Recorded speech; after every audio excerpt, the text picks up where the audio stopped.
Deep inside a dark cave, the village elder led Takeru and Clay to a beautiful underground lake. Here, beside a horse statue, grew the golden Ibur flowers. Takeru sat down and used his scan spell on the flower. The scan revealed that the Ibur garden is guarded by a legendary beast.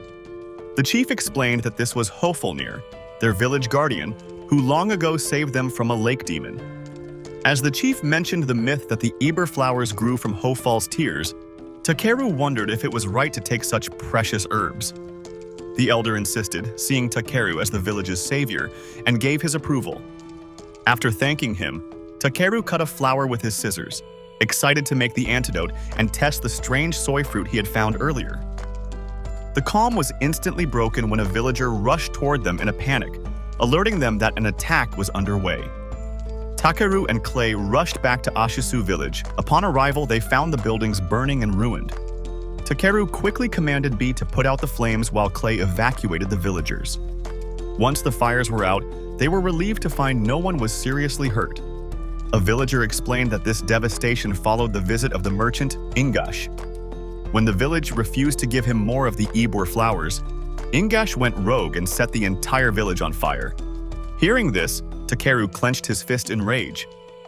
The elder then revealed that the boy, Ganza, was missing. An old lady confirmed that Ingash's subordinates had kidnapped him, fleeing toward the lake. Using his enhanced search skill, Takeru quickly located the villains inside an abandoned fortress.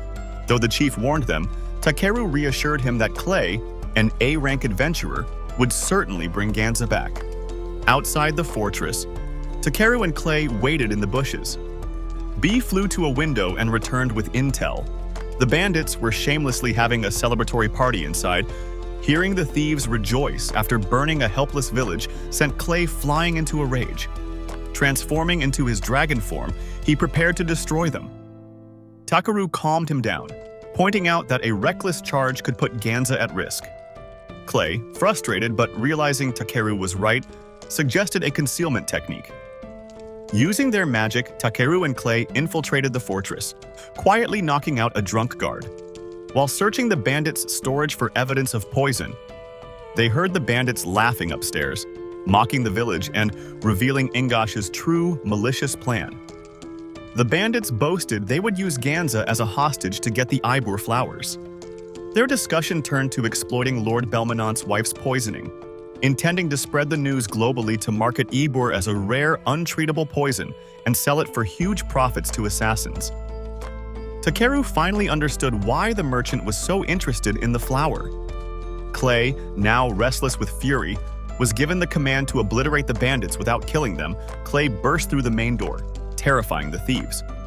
Seeing his subordinates overwhelmed by the dragon, Ingash decided to escape. He ordered a goon to retrieve a secret weapon. Suddenly, the invisible Takeru, impersonating a bandit, tricked Ingash into revealing Ganza was safely secured in an outer building. Outside, Takeru located Ganza in a guarded room. B quickly dispatched the guard with a swift headbutt. Takeru broke the lock by hardening his hand, and Ganza ran into his arms, crying in relief. The bandits outside panicked, fleeing from a terrifying monster, a giant sea anemone, the secret weapon summoned by Ingash. Takeru scanned it and found it was only a B-rank demon.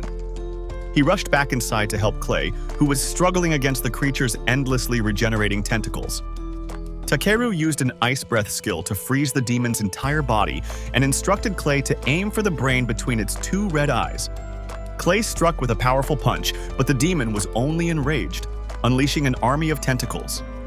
The attack blew Takeru and Ganza out of the fortress. Takeru managed to toss Ganza to B before falling into the poisonous lake below. As he sank through the toxic water, Takeru lamented that he might die, but realized his body had acted on its own to save the boy. He heard a woman's voice from the void, but stubbornly ignored it while dwelling on his fate. Finally, she yanked him out of the water. Takeru saw a flying horse holding him, the legendary Hofalnir. Hofalnir showed Takeru that the lake had turned a pure blue color, explaining that Takeru's magic had purified the water.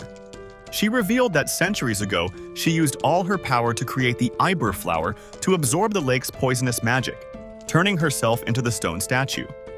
Takeru's recent absorption of the poison had restored her power. After accepting her thanks, Hofalnir returned Takeru to Clay and Ganza, then transformed into a burst of light. Back at Belmainant's mansion, Takeru and Clay used a doctor from the Adventurers Guild to create the Eber antidote. Takeru gave the liquid to Lady Milueta. She improved instantly. Takeru confirmed via scan that the poisoning was completely cured. The good news brought Tuss to tears, and the whole family wept in celebration. Afterward, Takeru returned to the village to help rebuild. He reassured the chief that Ingosh was safely in the custody of the territory lord. The grateful chief asked how to repay him, and Takeru asked only to collect the Eber flowers for future antidotes. He then showed the chief his true reward. He cooked a potato and poured a sauce over it made from the villagers' bitter discarded lidis fruit. The chief immediately fell in love with the taste. Takeru revealed the sauce was soy sauce and proposed a business deal, buying the seemingly useless lidis fruits in bulk and selling the resultant soy sauce as a Belsim village specialty. Finally, while riding out of the village, Takeru admitted he was exhausted. He looked at the sun and thought he was hallucinating when he saw Hofalnir materialize beside him. Clay saw her too. Hofalnir landed and, transforming into a woman, declared she was tired of being stuck in the village and wanted to travel the world with him. Though Clay objected, Hofalnir reminded Takeru he needed a horse anyway. Takeru nodded, but thought it was too much to use a legendary beast like a common mount. Hofalnir didn't seem to mind, and happily told Takeru he can go wherever he wants with her, cementing her place as a new, legendary pain in the rear end. And that's all for this week. Please like and subscribe for more recaps and top 10s, and see you all next time.